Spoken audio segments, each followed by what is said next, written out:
রাত যখন বাজে 8টা আমরা সবাই চলে আসি আমাদের রেলওয়ে স্টেশনে। কেনই বা আসলাম আপনারা হয়তো এতক্ষণে জেনে গেছেন, অনেকগুলো স্টোরি শেয়ার করছি আপনাদের সাথে। বাই দ্য ওয়ে গাইস, আমি যাচ্ছি খুলনাতে যাওয়ার একদমই প্ল্যান ছিল না, হুট করে আর কি ফ্রেন্ডের সাথে প্ল্যান হয়ে যায়। হুট করে যখন প্ল্যানই হয়ে যায় আর আমরা টিকিট কেটেছিলাম ট্রেনে, আমরা রাজশাহী থেকে সরাসরি টিকিট পাই নাই, আমরা টিকিট পেয়েছিলাম ঈশ্বরদী থেকে। আমরা যাচ্ছি বাগেরহাট মানে সুন্দরবনে। আমাদের ঈশ্বরদী থেকে ট্রেন ছিল 12টার সময়, আর ঈশ্বরদী আমাদের বাড়ি থেকে প্রায় 45 কিলোমিটার দূরে। আমাদের ট্রেন যেহেতু 12টার সময় আর রাতের বেলা বাই রোড দিয়ে যাওয়া একটু রিস্ক হয়ে যাবে, যার কারণে আমরা চিন্তা করি ট্রেনে যাব, কিন্তু আমাদের আরানি স্টেশন থেকে ঈশ্বরদী যাওয়ার ট্রেন আছে এন্ড আমরা আমাদের আরানি স্টেশন থেকে লোকাল ট্রেন ধরে চলে আসি ঈশ্বরদীতে। আর এখন বাজে 9টার মতো। আমরাই তো চলে আসলাম ঈশ্বরদী রেলওয়ে স্টেশনে, আর আমাদেরকে প্রায় 3 ঘন্টার মতো এখানে ওয়েট করতে হবে। প্রায় 2.5 ঘন্টা ওয়েট করার পরই দেখি আমাদের ট্রেন চলে আসে, এন্ড এর মাঝে আমরা বাসা থেকে খাবারও নিয়ে গেছিলাম, ওইটা আমরা ওখানে খেয়ে নিছি। দেন ট্রেনে উঠে লম্বা ঘুম দিয়ে চলে আসলাম সরাসরি খুলনা স্টেশন। এখন বাজে সকাল 5টা, মাত্র সকালের আলোটা ফুটছে।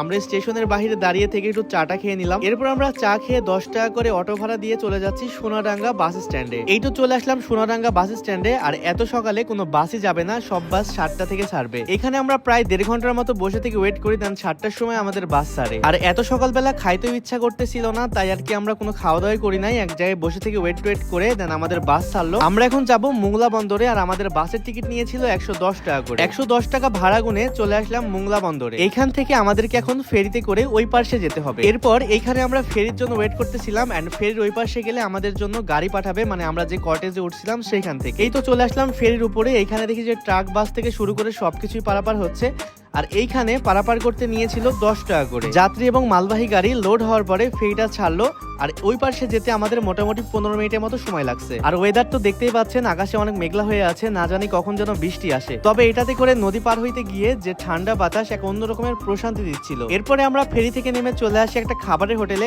সকালবেলা এখান থেকে আমরা নাস্তা করে নিব। এইখান থেকে আমরা ডিম, পরোটা, ডাল দিয়ে সকালের নাস্তাটা সেরে ফেলি। খাওয়া দাওয়া শেষ হইতে না হইতে দেখি যে আমাদের গাড়ি চলে আসছে, মানে অটোতে করে। এটা আমাদের কটেজ থেকে পাঠাইছে, আমরা যেটা বুকিং দিছিলাম ওইখান থেকে। এই তো দিক করে যাওয়া শুরু করে দিলাম। এখান থেকে মোটামুটি 3-4 কিলোমিটারের মতো দূরে আমাদের কটেজ। এই এরিয়াতে আসতেই দেখি অনেকগুলা তরমুজের ক্ষেত, আর টাকে করে শুধুমাত্র তরমুজই যাচ্ছে। তো অনেক ইচ্ছা হচ্ছিল তরমুজ খাবার, কিন্তু সেই সুযোগ আর হয়ে ওঠেনি। অটোতে করে চলে আসলাম আমাদের গন্তব্য স্থান বনলতা কটেজে। এখানে এসে চেকিং করা কিছু প্রসেসিং আছে, ওগুলা কমপ্লিট করতে আমাদেরকে দিল ওয়েলকাম ড্রিঙ্ক। এখন আমাদেরকে আমাদের কটেজে নিয়ে যাবে। আমরা যাচ্ছিলাম আমাদের কটেজে, আর এই কটেজটা অনেক বেশি সুন্দর, একদম মনে হচ্ছে জঙ্গলের মধ্যে, আর অনেকগুলা গাছপালা দেখতে পাচ্ছেন, আর পানির উপরে বিশেষ করে এই কটেজটা। চলেন, এটা ছিল ট্যুরের ফার্স্ট ভ্লগ। নেক্সট আরো অনেক কিছু শেয়ার করবো, এন্ড আমরা কত টাকা দিয়ে সেখানে থাকছি, কেমন ফ্যাসিলিটিস পাইছি, সবগুলো আপনাদেরকে দেখাবো। এখন আমরা গোসল করে রেস্ট নিব। দেখা হচ্ছে নেক্সট ভিডিওতে। আল্লাহ হাফেজ।